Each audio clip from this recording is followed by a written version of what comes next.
गीता जयंती महामहोत्सव आजकेर दिने प्राय 5000 बछर आगे भगवान श्रीकृष्ण कुरुक्षेत्र रणांगने अर्जुन के गीतार ज्ञान प्रथम दान करेছিলেন।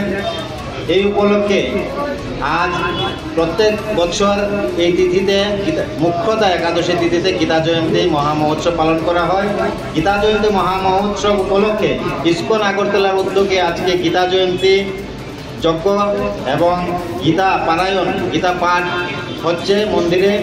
तारपरे आमरा गीता प्रचारे যাব। आजकेर दिने যারা गीता दान करें तारा अश्वमेध यज्ञर फल प्राप्ति करें।